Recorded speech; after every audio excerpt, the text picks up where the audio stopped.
오늘 우리가 함께 읽어볼 21장 말씀부터 이어지는 마태복음 27장까지의 내용은 주님의 공생의 마지막 일주일에 기록을 담고 있어요.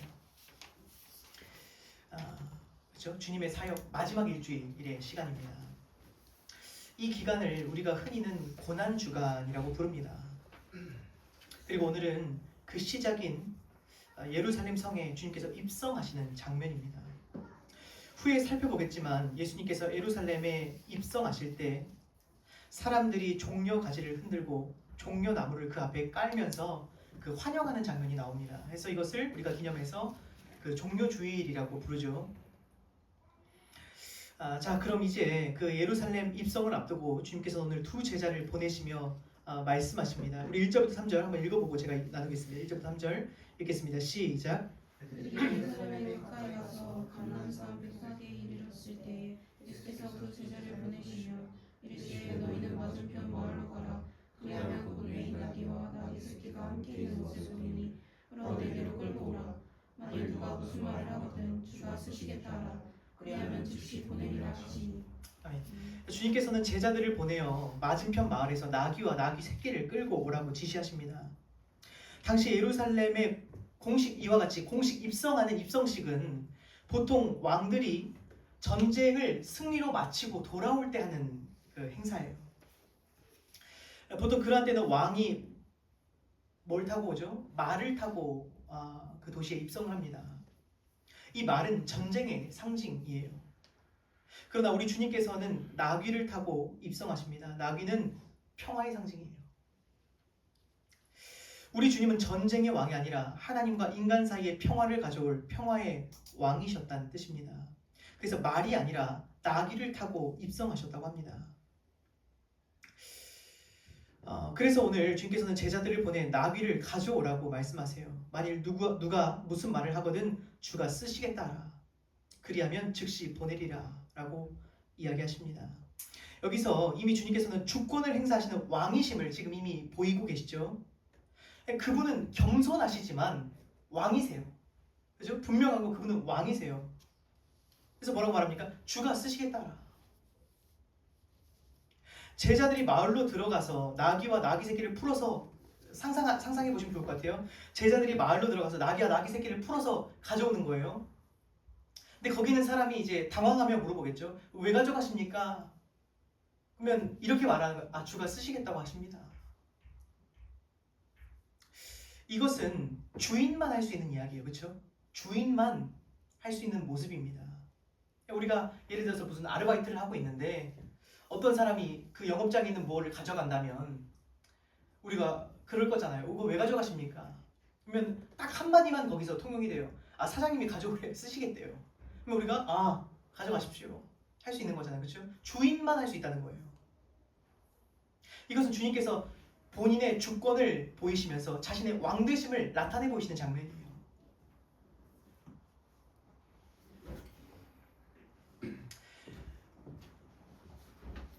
모든 것이 그분의 것이기 때문입니다. 사실 피조물 중에 인간 말고는 그 무엇도 하나님께 반기를 드는 것이 없대요.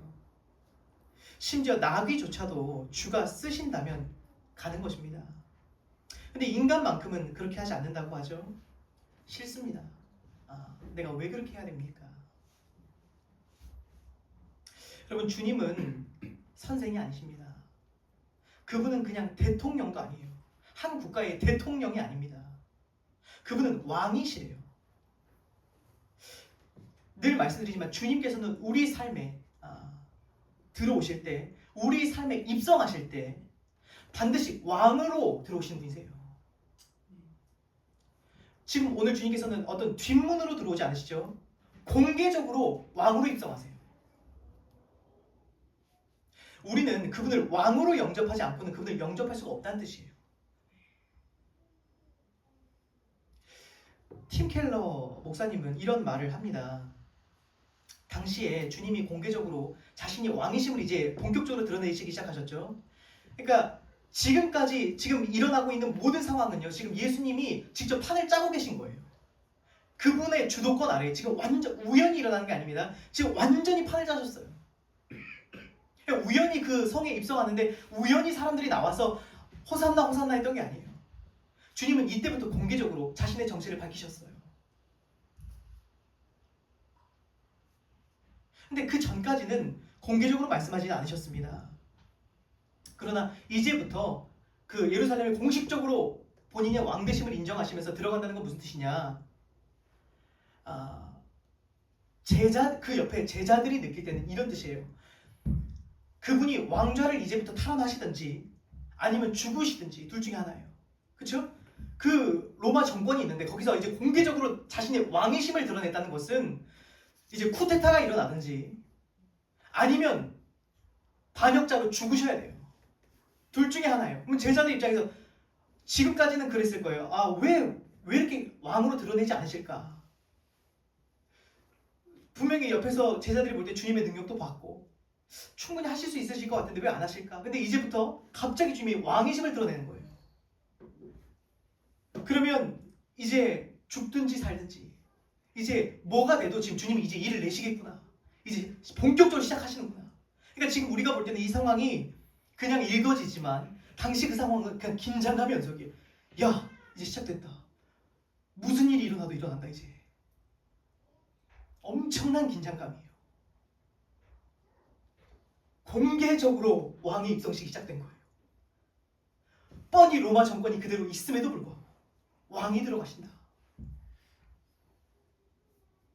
이것은 우리에게 무엇을 말하냐? 팀 켈러 목사님의 말이에요. 오늘 우리에게도 다른 선택권이 없다는 뜻이래요. 그분을 왕으로 영접하든지 아니면 그분을 죽이래요. 우리 안에 우리가 이제 결정을 해야 된대요. 그분은 우리에게 선택을 밀어붙이시는 거예요. 너 그분을 왕으로 영접하든지 아니면 그분을 네 안에서 죽여 제거해라.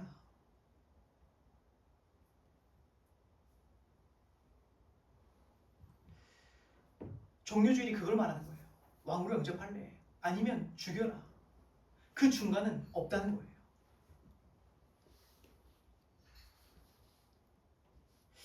아무래도 이 왕에 대한 개념은 이 시대에는 참 이해하기가 어렵습니다. 우리가 사는 이 시대는 말 그대로 왕이 없어 자기 소견에 옳은 대로 살아가는 시대이기 때문이에요. 그래서 내가 왕인 시대가 바로 이 시대가 아니겠습니까? 그러다 보니까 우리가 왕에 대한 이해가 좀 어렵대요. 그래서 뭐 정확히 제가 구체적으로 기억나진 않지만 언젠가 한 설교에서 한 목사님이 그 왕에 대한 이야기를 해주신 게 기억이 납니다. 그 목사님도 한 호텔에서 일하시는 성도님을 통해 들었대요. 근데 그 호텔에서 주방장인가 그러셨어요. 근데 이제 어느 날 그 우리가 이름도 모르는 한 아프리카의 왕이 우리나라에 방문한 적이 있었대요. 근데 그 왕이 예상 시간보다 7시간, 8시간, 9시간 늦게 왔대요. 근데 거기에 누구도 따져 묻는 사람이 없더래요. 왕이 오는 시간에 오는 거예요. 대통령이 아니에요. 왕은 오면 오는 거예요. 그것도 놀라웠는데 이제 그 주방장이 그 객실에 들어가 봤대요. 객실에 이제 주문을 받으러 갔겠죠. 안내를 해드리러 올라갔는데 그 객실에 들어가니까 왕 빼고는 다 무릎 꿇고 있대요. 그러니까 그걸 보면서 야, 왕은 다르다. 그 이름도 없는 그 작은 나라의 왕 앞에서 우리가 생각하는 대통령의 개념하고는 차원이 다른 거예요. 야, 왕은 다르구나. 엄청난 주권을 행사하는구나. 그러니까 이름도 모르는 작은 나라의 왕이 그 정도라면 왕 중의 왕, 만왕의 왕, King of Kings, 그죠? King of Kings. 우리 주님은 어떠한 주권을 행사하실지 우리는 감히 그분께 따져 물을 수 있다고 오해하는 것 같습니다. 그러나 사실 주님께서 쓰시겠다고 하면 쓰시는 거예요.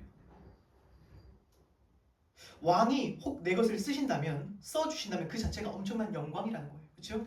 왕이 내가 관리하는 나귀를 써주신다? 이보다 더 잘 쓰일 수가 있습니까? 없는 거예요. 왕이 내 시간을, 왕이 내 물질을, 왕이 내 삶을 사용하신다면 그거보다 더 잘 쓰이는 삶은 없는 거예요. 그래서 그분이 주가 쓰시겠다 하라? 드리는 거예요. 당연히. 분명한 것은 다시 한번 말씀드리지만 우리가 그분을 왕으로 섬기든지 아니면 내 삶에서 죽여야 된다는 것입니다. 오늘 주님 그 중간을 허용하지 않으시겠다고 선언하세요. 이것이 종료주일이 우리에게 주는 하나의 메시지인 것입니다. 4절 5절 우리 한번 읽어보겠습니다. 4절 5절 한번 읽겠습니다. 시작. 내 선지자를 통하여 하신 말씀을 이루려 하심이라. 일렀으되 시온 딸에게 이르기를 내 왕이 내게 임하노니 그는 겸손하여 나귀 곧 목에 매는 짐승의 새끼를 다투다 하라 하였느니라.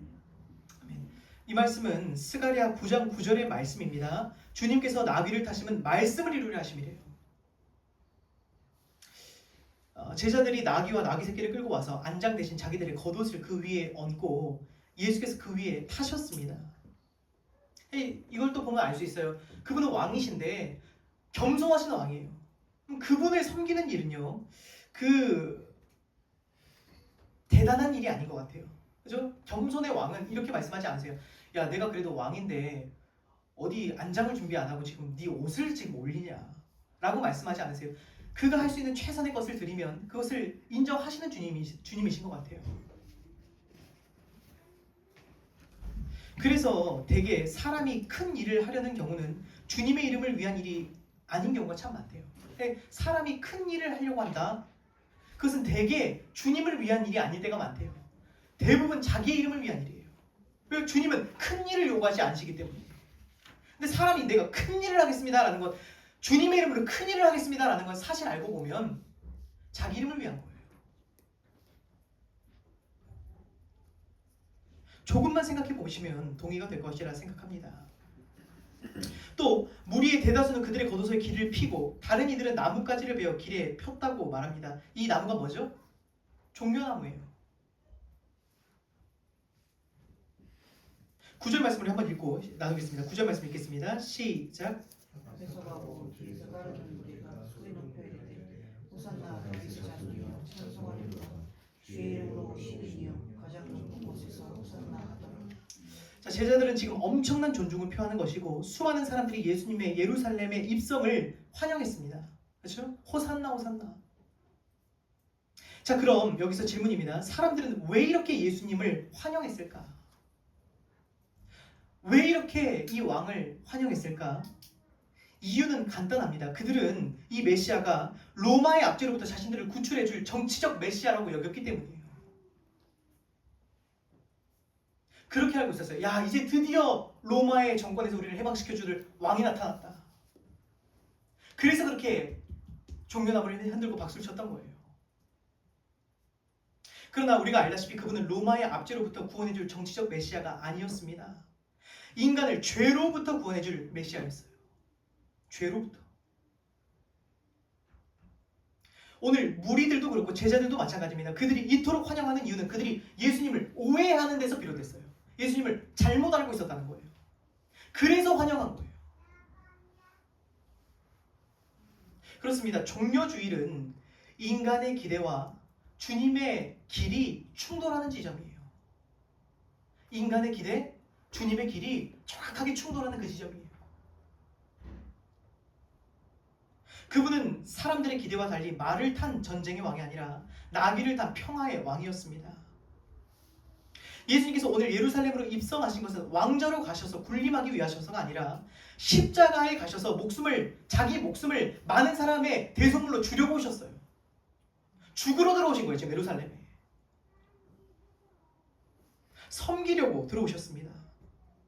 그래서 오늘 제가 이 말씀의 제목을 우리가 읽고 있는 책의 이름으로 빌려서 제가 지었어요. 왕의 십자가예요. 사실 이것은 역설이에요. 왕의 십자가. 그래서 사람들은 이 개념 자체를 이해를 못하는 거예요. 왕의 십자가. 이것은 인간의 이성을 초월하는 것이기 때문에 도저히 이해가 할 수 없는 거예요. 왕은 군림해야 되는데 왕이 십자가로 가는 거예요. 그러나 분명히 말씀드립니다. 주님은 사람의 기대에 부응하러 오시지 않았습니다. 인간의 근본 문제를 해결하러 오신 주님이세요. 말씀을 이루려고 오신 주님이십니다. 예수님 그것을 감추지 않으셨어요. 그렇죠? 나귀 타심으로 들어갔다는 것은 본인이 어떠한 왕인지를 분명하게 보이셨다는 거예요. 말 타고 등장하지 않았어요. 나귀 타고 등장했다. 라는 것은 자신의 정체를 숨기지 않으셨다는 거예요. 자신이 앞으로 갈 길을 숨기지 않았다는 거예요. 죽으러 왔다는 거예요. 전쟁에 나귀 타고 가는 것은 죽으러 들어가는 거예요. 그러나 여전히 이곳에 모인 사람들은 자신이 보기 원하는 것만 보고 있었다는 뜻입니다. 오늘 이것을 보면 우리의 문제와 크게 다르지 않다고 생각이 됩니다. 오늘도 우리가 환영하기를 원하는 하나님은 축복의 하나님이고 문제 해결의 하나님이고 상처 치유의 하나님이고 내 야망을 이루어줄 하나님이지 죄에서 구원하실 하나님이 아닌 경우가 참 많다는 거예요. 즉 사람들이 신앙생활하는 것은 그냥 살림살이나 좀 나아지고 건강이나 좀 회복되고 하는 일이나 잘 되고 그것을 원하는 거예요. 그것을 해결해 줄 하나님. 사실 죄에서 구원받기를 별로 원하지 않는다는 거예요. 그렇지 않습니까? 죄에서 구원받기 원하십니까? 사실 와닿지도 않아요.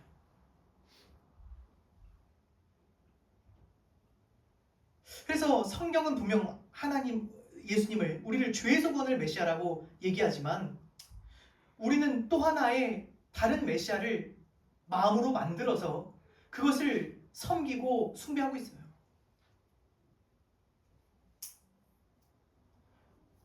주님의 이름으로 우상 숭배하고 있다는 뜻이에요. 우리가 호산나 호산나 수없이 많은 찬양을 드려왔지만 우리가 진정으로 간절히 원하는 것은 죄사함에서 구원받는 것이 아니라는 것입니다. 하나님과 화평해지는 것이 우리가 원하는 바가 아니라는 것입니다. 그냥 오늘 내 삶의 문제를 해결해줄 구세주가 필요한 거예요. 오늘 내 마음을 가만히 들여다보시길 원합니다. 진짜 내가 원하는 건 뭔가? 해서 주님이 우리를 안 만나주시는 게 아니에요. 우리가 그런 주님을 원하지를 않는 거예요. 그렇죠? 왜 주님 나를 안 만나주십니까? 아니에요. 내가 죄를 사하러 오신 메시아를 원하지 않는 거예요. 문제나 해결해 주십시오. 그 가장 큰 증거는 무엇입니까? 제가 이 가장 큰 증거를 알고 있습니다. 뭐냐면 죄사함의 복음을 이야기하면 사람들이 시큰둥해요. 반응이 없어요. 정치적인 목소리를 내는 현장, 아니면 반대로 심리학이나 자기 개발을 외치는 현장은 사람들이 열광해요. 그러나 있는 그대로의 주님의 모습은 사람들 관심이 없어요. 그때나 지금이나 죄사함의 복음에는 사람들이 환영을 하지 않는다는 거예요. 그러다 보니까 교회는 다른 이야기를 해야 됩니다. 진짜 그리스도를 소개하면 싫어하니까 다른 그리스도를 소개하든가, 아니면 있는 그대로의 그리스도를 소개하면 안 좋아하니까 반쪽짜리 모습만 소개해야 돼요. 반대편은 숨기고. 그러나 오늘 다시 한번 기억하기를 원합니다. 주님은 사람의 기대를 충족시키지 않으세요. 그분은 아버지의 뜻을 이루러 오신 분이시기 때문입니다. 사도 바울의 말을 제가 말씀 두 군데만 제가 읽어드리겠습니다. 이 모습은 사도 바울에게서 드러나는 모습이에요. 사람의 기대를 충족시키지 않아요. 읽어드릴게요. 우리가 전에 말하였거니와 내가 지금 다시 말하노니 만일 누구든지 너희가 받은 것 외에 다른 복음을 전하면 저주를 받을지어다. 이제 내가 사람들에게 좋게 하랴 하나님께 좋게 하랴 사람들에게 기쁨을 구하랴 내가 지금까지 사람들의 기쁨을 구하였다면 그리스도의 종이 아니라. 또 이어서 다른 본문에서 이렇게 말합니다. 유대인은 표적을 구하고 헬라인은 지혜를 찾으나 우리는 십자가에 못 박힌 그리스도를 전하니 유대인에게는 거리끼는 것이요 이방인에게는 미련한 것이로되 오직 부르심을 받은 자들에게는 유대인이나 헬라인이나 그리스도는 하나님의 능력이요 하나님의 지혜니라. 사도 바울 역시도 예수님처럼 사람의 기대를 충족시키지 않았대요. 오히려 그들이 거리끼는 십자가에 못 박힌 그리스도를 전했다고 합니다. 그렇습니다. 오늘 우리는 주님을 왕으로 영접하되 있는 그대로의 그분을 영접해야 돼요. 그렇죠? 이때 당시에 사람들 어땠죠? 왕으로 영접하되 주님을 오해해서 영접했어요. 하지만 오늘 종료주일에 우리는 주님을 왕으로 영접해야 되지만 더 나아가 있는 그대로 그분의 모습 그대로를 받아들여야 돼요. 거절하든지 받아들이든지 그것은 우리의 자유이지만 이것처럼 비극이 없잖아요. 그분을 오해해서 따르던가 그분을 오해해서 거절하면 이것처럼 큰 비극이 없어요. 그렇죠? 제대로 알고 우리가 그것을 받아들이든지 거절하든지 해야 된다는 뜻입니다. 여러분 생각해 보길 원합니다. 주님이 고작 우리의 그냥 취직 문제 해결하러 이 땅에 오셨겠습니까? 당시 백성들을 로마의 압제에서 해방해 주신다고 해도 그 기쁨은 얼마 가지 않아 또 다른 문제가 생겨요. 오늘날 특별히 교회가 정치에 목숨을 거는데 정치가 중요할 수 있습니다. 어느 정도는 중요해요. 하지만 그것이 해결된다고 해도 또 다른 문제가 일어나요. 우리의 모든 문제는 그렇습니다. 오늘 우리 마음 소원이 있죠? 지금 이것만 해결해 주시면 이거 너무 좋겠다. 이거 해결해 주시는 메시아를 기다리는데 그것을 해결해 줘도 얼마 안 가요. 또 다른 문제를 해결해야 돼요. 주님은 우리의 그런 일시적인 목마름을 해결하러 오신 게 아니에요. 영원한 목마름, 우리 영혼의 목마름을 해결하러 오신 분이에요. 근본적인 문제를 내가 해결하러 왔다. 이 당시 백성들의 문제는 뭐죠? 로마의 노예가 된 게 아니에요. 진짜 문제는 뭐죠? 죄의 노예가 된 거예요. 그 문제를 해결하러 오셨대요.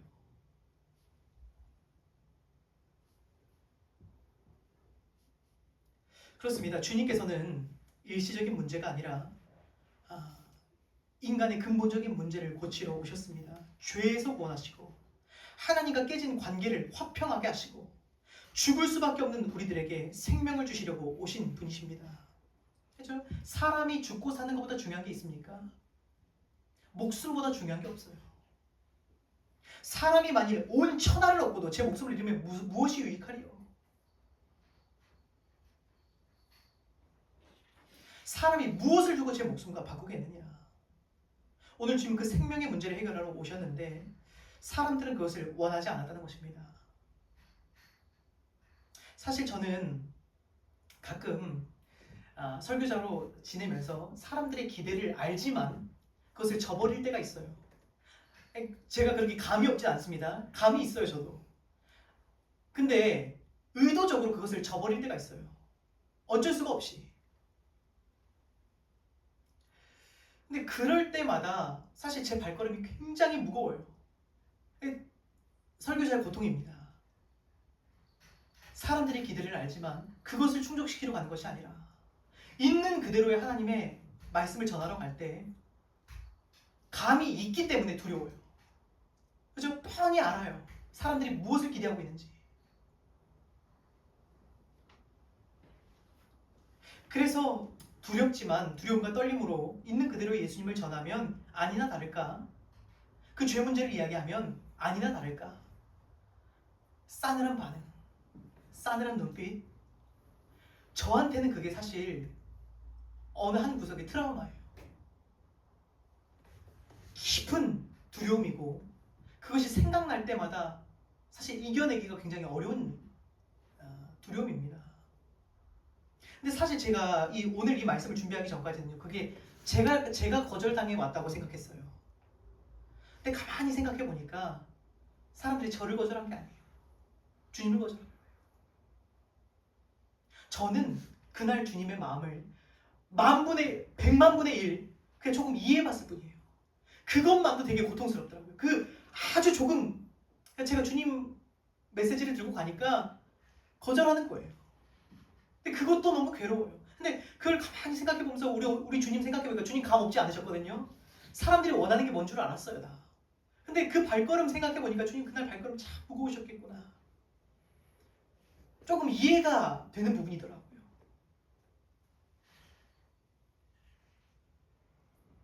왜냐하면 그 현장에 주님만 제자들도 몰랐고 사람들도 몰랐어요. 주님만 자신의 길을 알고 계셨어요. 난 이제 십자가로 갈 거야.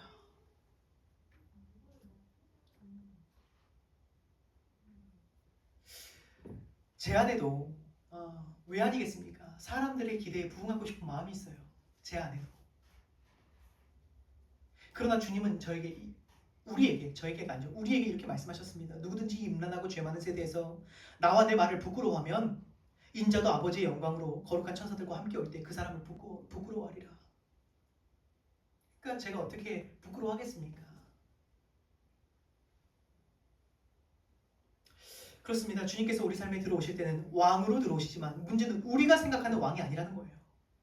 우리의 기대와는 전혀 달라요. 혹시 여러분은 있는 그대로의 주님을 외면하고 있진 않으십니까? 한번 돌아볼 수 있었으면 좋겠어요. 있는 그대로의 주님을 외면하고 있진 않은지, 그것을 그대로 받아들일 수는 없어서 부분적으로 받아들이고 있지 않지 한번 돌아볼 수 있었으면 좋겠어요. 그래서 알다시피 오늘 제자들은 그죠? 마지막 지금 일주일이죠. 며칠 뒤에 어떻게 합니까? 제자들 다 도망가요. 오늘 호산나 호산나 무리의 찬양은 며칠 뒤에 어떻게 됩니까? 십자가에 못 박으소서라는 말로 바뀌어요. 놀랍죠? 오늘 이 무리의 그 열광이 불과 며칠 뒤에 그렇게 바뀐다는 거예요. 십자가에 못 박으소서. 내가 기대한 왕이 아닙니다.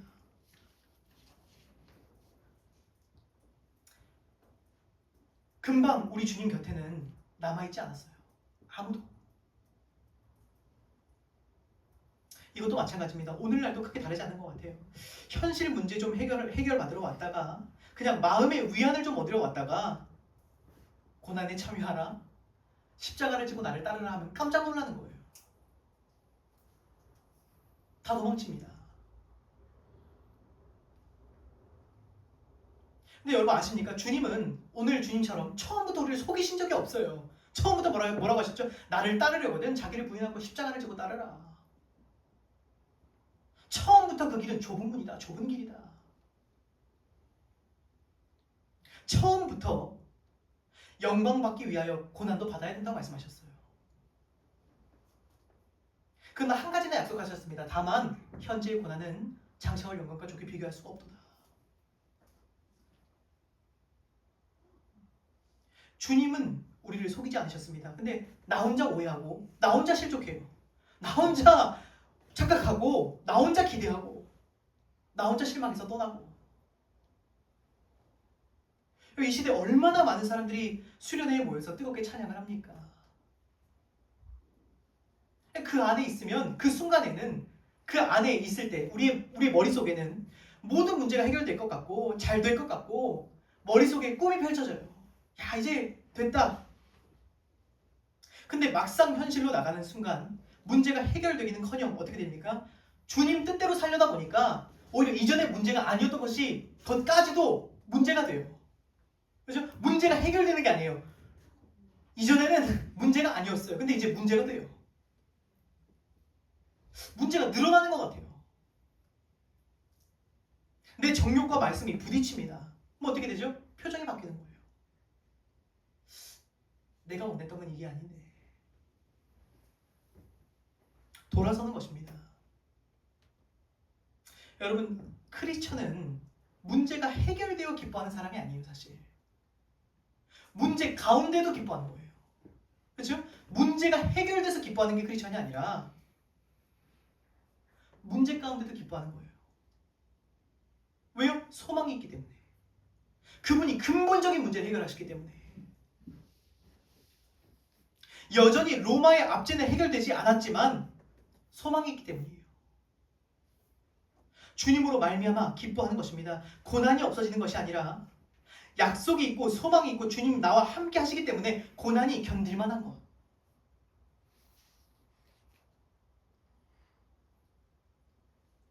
여러분 사실 한 사람의 신앙이 확증되는 순간은 언제입니까? 한 사람의 신앙, 이 사람 안에 진짜 신앙이 있구나가 확증되는 시간이 언제냐?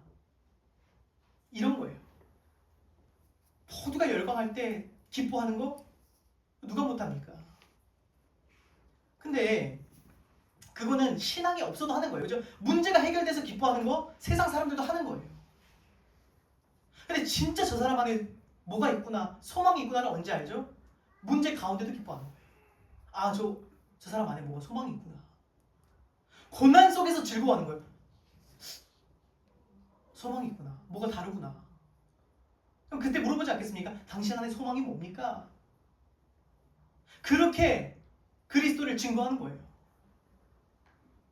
근데 반대로 고난이 오니까 돌아서 버리면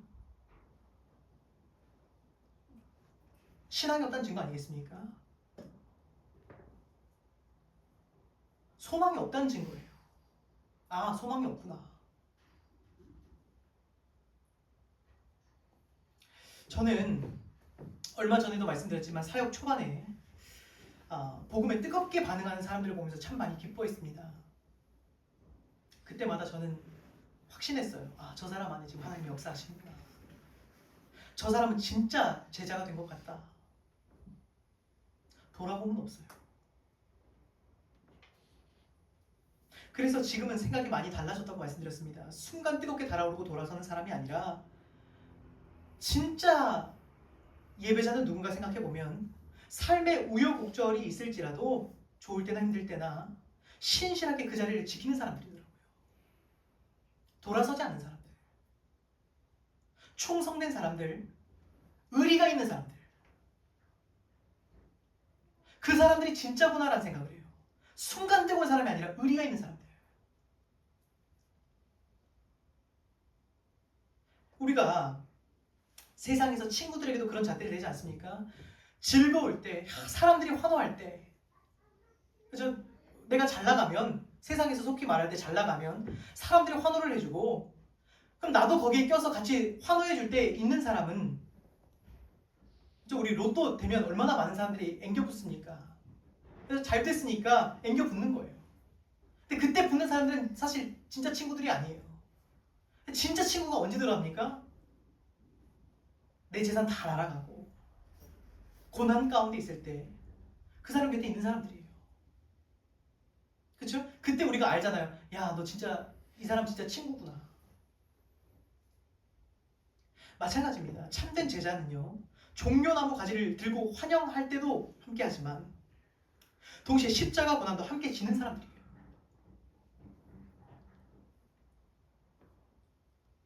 종려나무를 흔들다가 십자가 질 때는 도망치는 자는 제자가 아닙니다.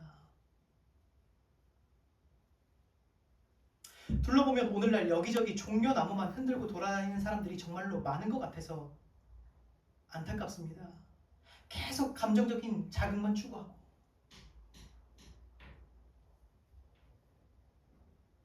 여러분, 예배는 분명히 감정적인 요소가 있습니다. 하지만 그 감정은 반드시 삶을 통해 그 진정성이 증명돼야 돼요.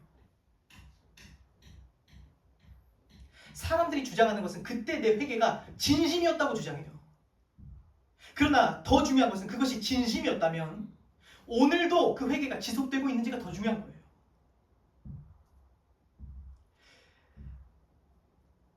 여러분, 예배 때 흘린 눈물에 속지 마시기 바랍니다. 그 눈물의 진정성은 반드시 삶으로 이어져야 되는 거예요. 그것이 지속될 때 비로소 하나님으로부터 왔다는 것을 알 수 있는 거예요. 그것이 감정이 아니었구나.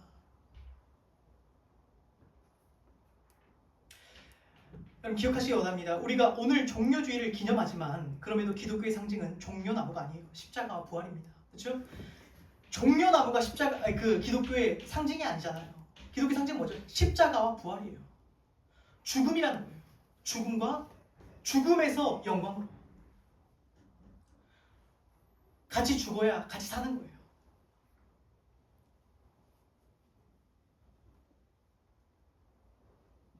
해서 고난 당하는 것을 여러분 이상하게 여기지 마십시오. 고난이 없으면 이상한 겁니다. 그렇죠? 왜 내가 예수님 믿는데 고난 당하지? 왜 내가 예수님 믿는데 힘들지? 이상하게 생각하지 말라는 거예요. 처음부터 문제 해결의 주님을 영접한 거 아니잖아요. 이상한 일이 아니에요. 다만 우리는 고난 중에도 그분을 신뢰하는 거예요. 내 생각 같지 않다고 해서 금세 다른 자극을 찾아 돌아서는 것이 아니라 주님의 선하심을 신뢰하는 거예요.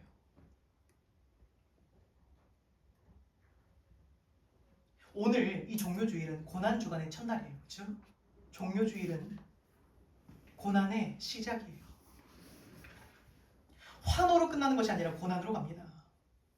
우리의 예배는 언제나 마찬가지입니다. 예배당을 나가는 순간 어떻게 되죠? 다시 고난으로 나가는 거예요. 사실. 그렇죠? 예배 드릴 때, 환호할 때는 다 이제 고난이 끝났구나 생각하는데 아니에요. 주님과 함께 다시 고난의 현장으로 나아가는 거예요.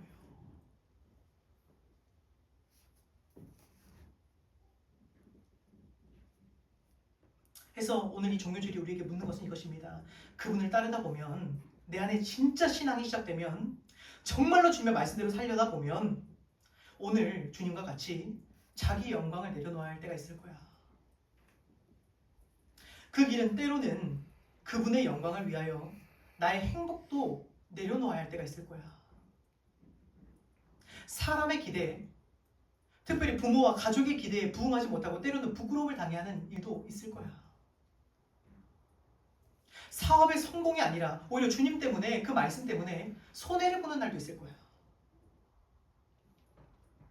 흥분의 연속이 아니라 고난 중에 인내해야 하는 시간이 더 길 거야. 또 때로는 다 이해가 되지 않는 순간도 있을 것이고, 꿈꾸는 삶과는 멀어질 때도 있을 거야. 그때에도 돌아서지 않고 그분을 신뢰함으로 그분 곁에 남아있겠냐는 질문이에요. 어떠십니까? 여러분이 기대하는 그게 아니더라도 여러분은 그분과 의리를 지키시겠습니까? 돌아서지 않으실 수 있으시겠습니까? 주님은 오늘 그러한 사람을 찾고 계세요. 10절 우리 한번 읽겠습니다. 10절 읽겠습니다. 시작. 문성이 수동하여 이는 누구냐. 아멘. 이는 누구냐 하거늘. 마지막으로 이 말씀하고 마치겠습니다. 우리는 늘 찬양이 앞서요. 찬양이 나쁘다는 것이 아닙니다. 그분이 누구신지 이해하기에 앞서 찬양한다는 거예요. 우리의 문제는 뭐죠? 그분에 대한 무지예요. 무지. 우리는 그분을 알아야 합니다. 우리는 그분을 바로 알지 못하기 때문에 사랑할 수 없는 것이고, 알지 못하기 때문에 신뢰할 수 없는 것이고, 알지 못하기 때문에 그분을 두려워하지 못하는 거예요. 알지를 못하니까 어떻게 되죠? 자극만 쫓는 거예요. 영생은 그분을 아는 거예요. 그분을 아는 거예요. 그분을 알면 사랑할 수밖에 없습니다. 알아야 신뢰합니다. 바로 알아야 그분을 경외할 수 있어요. 아십니까? 우리가 그분을 왜 사랑하지 못하냐? 알지 못하기 때문에.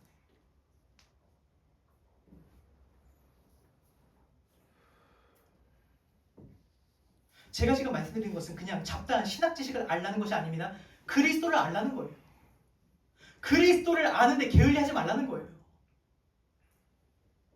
제발 그분이 우리의 연구 대상이 되게 하라는 거예요.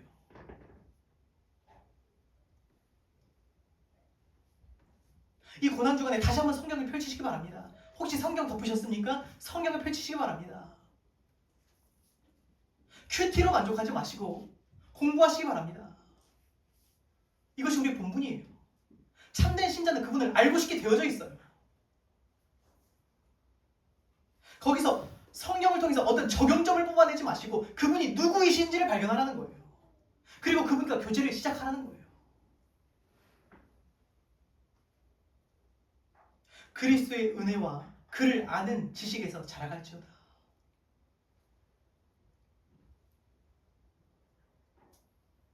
여러분 세상을 한번 보시기 바랍니다. 세상 보면 세상 왕은 어떻죠? 대통령들 어떻죠? 국가와 왕을 위해 백성을 내보내요. 그렇죠? 군인들을 내보내요. 그러나 그럼에도 불구하고 이 땅의 국가와 대통령을 위해서 그것을 영광스럽게 생각하고 군인들이 나가서 전쟁을 합니다. 그러나 우리 왕은 자신을 희생하여 백성을 지키시는 왕이 아닙니까?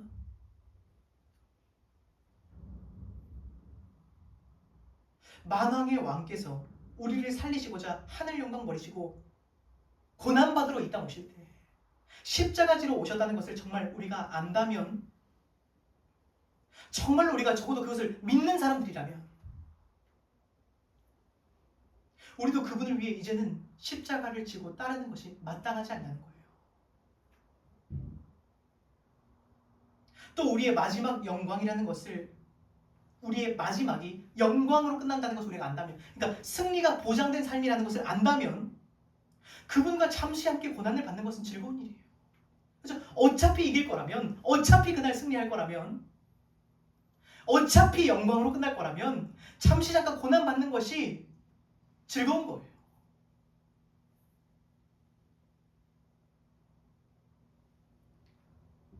그래서 히브리서 기자는 이렇게 말합니다. 믿음으로 모세는 장성하여 바로의 공주의 아들이라 칭함받기를 거절하고 도리어 하나님의 백성과 함께 고난받기를 잠시 죄악의 낙수를 누리는 것보다 더 좋아하고 그리스도를 위하여 받는 수모를 애굽의 모든 보화보다도 더 큰 재물로 여겼으니 이는 상 주심을 바라봅니다.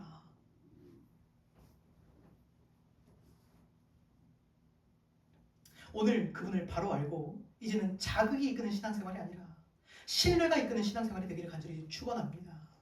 종려나무를 흔드는 군중신앙에서 이제는 기꺼이 십자가 지고 그분을 따르는 제자의 신앙으로 나아가시는 한 분 한 분 되시기를 주님으로 축원합니다. 우리 함께 찬양 드리고 기도하겠습니다.